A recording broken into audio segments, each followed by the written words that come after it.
We have come to the end of the three-day international conference, Entangled Englishes in Translocal Spaces, organized by the Center for Language Studies and Department of English and Humanities at the University of Liberal Arts, Bangladesh.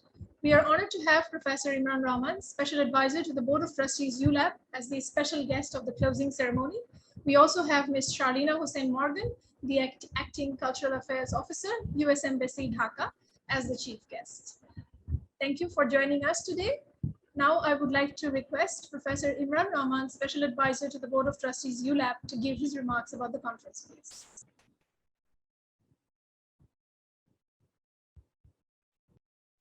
Thank you, Nadia. Can you hear me? Yes, yes, sir. sir. We can.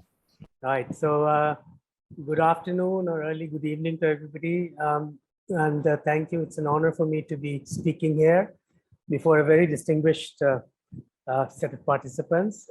I was lucky enough to catch the opening day and heard the excellent keynote by Professor Penny Cook, and also, as always, the brilliant address by our Education Minister and also the Chairman of UGC. So just my personal thanks to Professor Shamshad, Professor Arifa, and Professor Arifa Rahman and Shaila for organizing this excellent international conference in a very short lead time, I must say. So my area is business, the drier part of business, which is called finance. You know, as far as you have, you know, from English, the sort of interesting esoteric world of English language. But maybe, you know, that's you get a different perspective if I say a few comments. And so apologies if I'm preaching to the converts, because I'm sure a lot of you will agree to some of my comments. Now, I just wanted to kind of mention that as somebody who's been an educator, and particularly, you know, I've been with ULAB for about 15 years now. I was the Vice Chancellor, and kind of, and my experience is that, you know, we call ULAB an English medium university, but the reality is that we struggle with the people who join our, with the students who join us, because unfortunately they are not prepared to start an English medium undergraduate course from day one.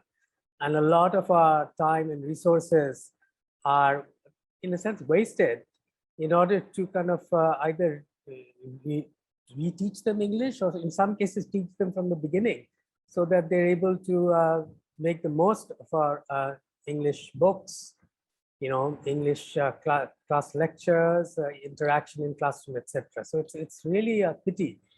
And I think most universities are dealing with this crisis, to be honest.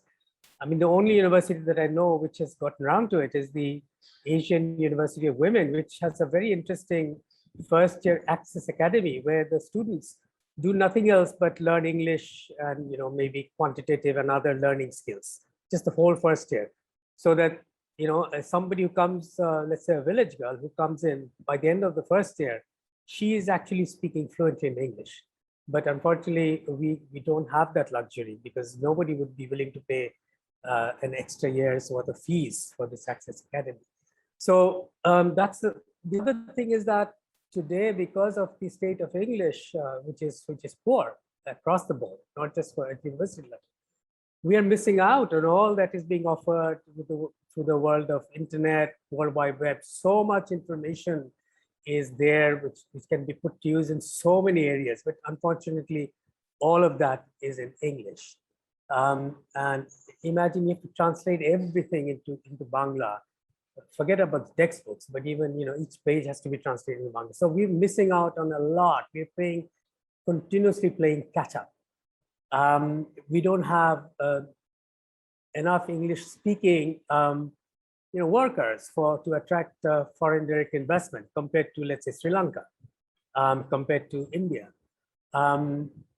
Our brilliant, you know, young people who go abroad in search of, you know, an economic livelihood, because they don't know English, they end up getting menial jobs. Imagine if somebody had English, they would probably join at par with their brethren from India and even Nepal and in Sri Lanka. And the funny part is that this is something I see because I'm old enough to compare the before and after, that nowadays some of our younger people don't even know the correct spelling in English of their names. For example, I've seen fantastic variations of a simple name like Hussein. You thought that Hussain and Hossain were the two. Well, no, there are at least 5 or 6 other variations, which which are quite interesting. And also, this is my pet, pet peeve, using VAI instead of bhai. This the romanization of English and how we use English alphabets to write Bengali. So all of these are, I think, effects of something that happened, I don't know, 48 years ago, when we took the decision in our country to kind of ban English or move away from English medium education. That kind of ended the whole infrastructure of English teachers being born, etc. So just, up to that point, I think Bangladesh's English skills were on par with those of India, Pakistan, Sri Lanka. But if you compare it today, we have fallen behind, and in all fields. Otherwise, who knows? We would have had maybe our own Pulitzer Prize winner, our own Booker Prize winners much earlier. I'm sure they'll come very soon, much earlier than they. And generally, I just wonder sometimes whether we have created an atmosphere, an environment where it is actually quite negative about English, where young people feel guilty that whether they're going to do something wrong if they study English. I see the attitude that the media has on O and A level students. Somehow they're kind of branded to be somehow unpatriotic, and they have to always get defensive and prove themselves that they're as patriotic and they know as much about our history, Bangladesh's independence war history, etc., as anybody else. So there's this environment I think we need to do without, because the government has actually agreed that English is extremely necessary. That is something very positive. The government is absolutely clear that we need English. Of course, we have to restart the same, our engines, but that's okay. We can do that. But then you can't have, a dual approach to that. If we can, for example, really upgrade our English, because what is happening is that the teachers are gone. And I'm not talking about the university level. Where are the teachers to teach English at the school level? Not just the Dhaka schools, the schools outside of Dhaka, where are they? I think Professor Arifa was also mentioning that it's not just a matter of teaching English to pass an exam. It is teaching English so you can converse in English, you can write an email in English, you can write a little note in English. I mean, that level of functional English teaching expertise or capability is actually quite missing. And it's not going to happen just like that. I mean, it's going to take time to build up our own capacity of English language teachers. So here's a radical idea.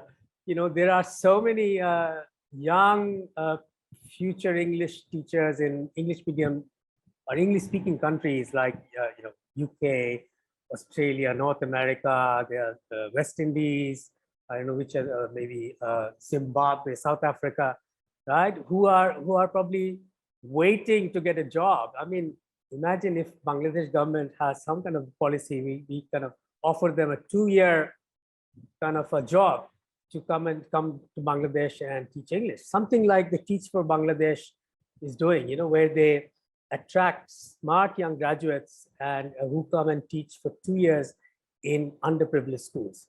Imagine if you could do that. Of course, it's an investment, but I believe that investment would probably be worth it, because there is no other way we can quickly upgrade our English teaching capability in a short time. So, I mean, as you can see, that I do believe that we need to catch up very quickly, because this is one area where we can offer a comparative advantage to other countries, for example, Vietnam, Cambodia, China. When I went to China, I found it impossible to get around because everything is in Chinese. There are no English signs. Very few people speak English. I mean, comparatively, Bangladesh is so much more convenient, at least for the international visitor. So we already have a start. Now the point is that how do we make a jump start from where we already are? So these are my kind of very brief comments. I'd just like to end by again thanking this excellent team who put forward an excellent conference on Entangled English. And I'm glad I listened to Professor Pennycook's keynote so that I could have some inkling about this complex term, Entangled English. But thank you all for giving me this opportunity. And I also like to thank in advance this Charlina Hussein Morgan, who I met this afternoon actually, for giving us the time. And I look forward to hearing her speak. Thank you very much. Thank you, Professor Imran Rahman. We are honored to have Ms. Charlina Hussein Morgan, the Acting Cultural Affairs Officer of US Embassy Dhaka, as the chief guest of the closing ceremony of this 3-day conference. We are very grateful to you that you could take some time off from your busy schedule and could be here. We always count on you, as American Center has always been a great support in all the academic activities and endeavors and research works that we have done. So it's an absolute pleasure and an honor to have Ms. Charlina Hussein as the chief guest of the conference. I would now request our guest to address today's closing ceremony. Thank you so much for having me. Thank you, Imran, for the kind introduction. It was great to hear actually the panelists before me speak on such an important topic. And first of all, congratulations to ULAB, to Professor Shamsa, to the entire faculty, the leadership, the staff, the committee, organizers for such an important and interesting and relevant conversation. I heard that over this 3-day conference, you've already had 300 guests from over 11 countries. That's quite fantastic. So congratulations to you all for such a great attendance. And I can see why. This is an important topic, and it's a pleasure and an honor for me to be here and to join you all. You know, when I think about entangled English, it's an interesting phrase. I think Imran was, kind of alluding to it. What do we mean by entangled English? Myself, I am a daughter of parents of both Bangla and English medium. My parents are originally immigrants from Bangladesh, and I'm a first-generation Bangladeshi American. And so when I think about entangled English, it's literally was my childhood. It was my entire life growing up learning English in school, but learning Bangla at home. So on the reverse, on the flip side. And so, and I think about how you look at this topic in an academic level, it really alludes to what for me in the United States is really the melting pot of our culture. And of course, as me as a native New Yorker, I feel like this is how we talk about entangled languages. In a country like mine from the United States, where we look at diversity, we look at different cultures and different people, like for example, my parents coming from Bangladesh 40 years ago to New York, we think about the significance of how everyone brings their different English language learning to come together in a fusion of what we look at as English in the United States. Interestingly enough, I was talking to a colleague just a few days ago whose partner comes from West Africa. And he himself was saying, when I first came to New York, he heard one English, but then if he went to another part of the United States, it was a different English, right? Because we have accents, we have different linguistic backgrounds that we bring to all of our language learning experiences. And so it really shows that I think that when you look at it academically, but also just physically, as we speak and look at the linguistic development of one language, not to mention so many more, there's so much rich history and culture that come into play when you look at how these languages have evolved. And I don't differ from Imran and I'm sure others' perspectives on the value and the importance and why English language learning and the quality of English language learning is so significant, not just here in Bangladesh, but around the world. And that's why for us at the US Embassy, it's an important program, an important initiative that we take very seriously. This is my 5th overseas diplomatic tour. I've served in other countries around the world in 4 different continents.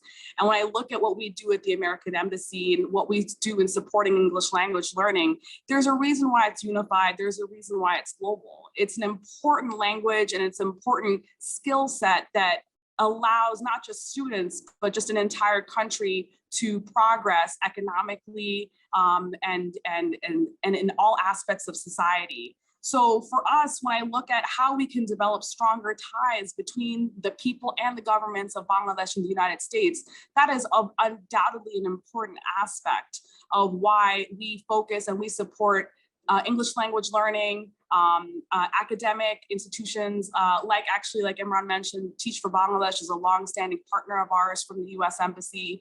And we take that, that program and that initiative very seriously. You know, for itself, when we think about English proficiency and what it means, it's not just learning how to speak so you can, you know, be successful in a job interview or, you know, make it to the next level of your, you know, of your career. It's not just about a profession. I mean, it's so fantastic to see a conference like this, because we really should be, not just here, but around the world, really delving into what one language, for example, English, has done for bringing all of our countries and our cultures together in a different way. And you know, when we look at how Bangladesh 50 years ago was born, and now look where it has become, and now look in the next 50 years of Bangladesh's amazing growth, I undoubtedly feel that, you know, English language learning is going to be a key pivotal skill set that it will bring the entire country of Bangladesh even further along in its amazing progress in the next 50 years. So I just, you know, kudos to you all for not just putting together this amazing conference, but all of you in attendance to take this topic very seriously. You know, I think that this is an opportunity for you all as scholars, as academics, as researchers, to really look at how English is not just as an important, you know, language in the career perspective, but it's important for everything, for social justice, for development, for progress in humanity. And so, you know, I just wanted to say congratulations to you all for such an incredible conference. And I look forward to seeing some more of the you know, the outputs and the research that comes out of such, I'm sure, was some incredible conversations from this. So thank you again for having me, and thank you all for listening. Thank you so much, Ms. Sharina Hussain Morgan. We are also very proud of your Bangladeshi heritage. Thank you so much for being here for the closing ceremony. This three-day conference would not have been possible without the convener, Professor Shaila Sultana, who is also the advisor of the Center for Language Studies. I would now like to request Professor Shaila Sultana to give her vote of thanks, please.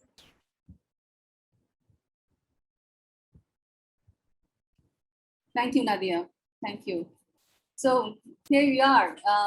We are at the end of the interdisciplinary conference covering English studies, cultural studies, English language teaching, applied linguistics and social linguistics, entangled Englishes in translocal spaces. Professor Emeritus Alistair Pennycook, University of Technology, Sydney, as the keynote speaker, deconstructed at this Entangled, the central theme of the conference, entanglement, Englishes, and translocal spaces. And he problematized the monolingual biases observable in different paradigms of language. Thanks to Professor Pennycook, he showed us how Englishes are entangled with social, political, and material realities of our lives in different times and spaces. In the three-day-long international conference, we had 74 sessions in which academic scholars and researchers from Bangladesh, Australia, China, Philippines, India, USA, Malaysia, and Russia, Thailand, explored how the English language is borrowed, relocalized, and enriched with new meanings in different post-colonial contexts. So thanks to them, they unraveled the dynamic ways different kinds of linguistic and non-linguistic repertoires and semiotic signs are exploited, produced, and organized and owned in everyday mundane activities. They also showed how Englishes might also introduce new forms of ideologies, prejudices, racism, and social segregation and marginalization in communities. We had 5 plenary sessions, 3 roundtable discussions, a poetry recitation session, and a panel discussion. The plenary speakers, panelists, discussants, and the poet of the conference questioned the discursive construction of political and economic inequalities of global North and South. Thanks to them, they showed us the ways how English studies, English language teaching and learning, language and education policies and practices may be transformed They also suggested possible ways of decolonization and de-eliticization of English through introducing transformative pedagogic practices. We had key figures from the government of Bangladesh, Honorable Education Minister, Dr. Dipumoni, Professor Kazi Shahid, the Chairman, University Grant Commission, Bangladesh, and Professor Syed Ghulam Farooq, DG Directorate of Secondary and Higher Secondary, and key representatives from British Council and American Cultural Center, two important agencies involved in the development of the English education in Bangladesh. We have with us Sherlina Hussain Morgan, Acting Cultural Affairs Officer, US Embassy Dhaka. Thanks to her too. I hope because of her and their presence, participation and endorsement, we will be audible to the policymakers and key development agencies, and some of the points discussed and raised in the conference will be addressed by them. As we expected, that the conference has created opportunities for scholars, researchers, and academics to advance and interchange ideas about Englishes and critical language awareness for social justice, equality, and advocacy. Thanks to the participants, with their active participation and engaging dialogues, they have made the conference successful. Professor Shamshad Murtoja, the Acting Vice Chancellor of University of Liberal Arts, and I would like to thank the Board of Trustees, University of Liberal Arts, Bangladesh, for supporting us in every step. We'd like to thank the advisors, Professor Kaisa Falk and Professor Soyed Munzurul Islam.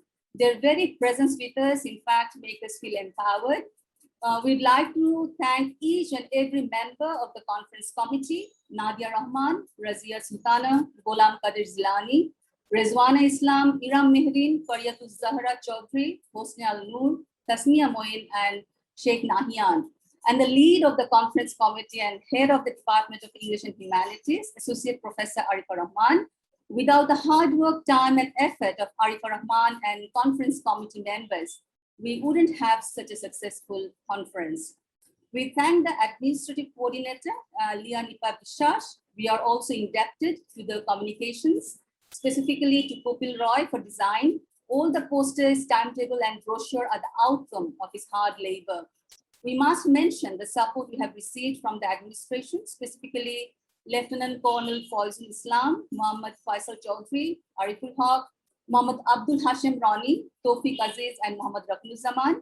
We must mention the names of the faculty members from CLS and DH, Shahinara Muntasir Mamun, Dr. Saida Firzana Sultana, Omyo Sadnam, Chaudhry Tarzin Ahmed, Tanzia Siddiqui, Muhammad Zaki Rizwan, Nishat Ashraf Shoili, Sumaya Kobir, and Dr. Tabassum. Invaluable was the support of the student volunteers, Shahriar Hussain Shetu, Vincent Deep Gomez, Sanjida Alam, Taslim Hassan Mi, Tasfiya Ahmed, Benozir Alam Oishi, Nishat Tabassum, Faria Parvez Bia, Khadija Begum Atia, Marzuk Ahmed Khan Mozlish, Alan Henry Costa, Sumaya Sigdar Esha, Risalat Rahman. So many names to tell, because it's a huge conference and lots of people are involved in the process. Risalat Rahman Ridoy, Fauzia Jahan, Faria Kurin, Anika Labiba Ahmed, Asha Siddiqa Mo. She is the alumna of the Department of English and Humanities. We also like to give thanks to Nadia Rahman, the master of the ceremony, for keeping control over the entire conference for the last 3 days with her usual grace. Thank you so much. We would also like to thank Nishat Atia Shoili of Department of English and Humanities for organizing the cultural event. Thanks to the students from the Department of English and Humanities for performing in the cultural event for the conference. Please wait and please show your support to our students. After this, we will have that event.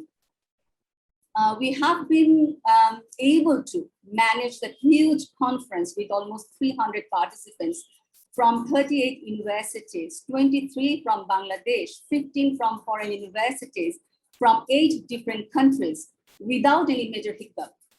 We thank the IT support for making it happen.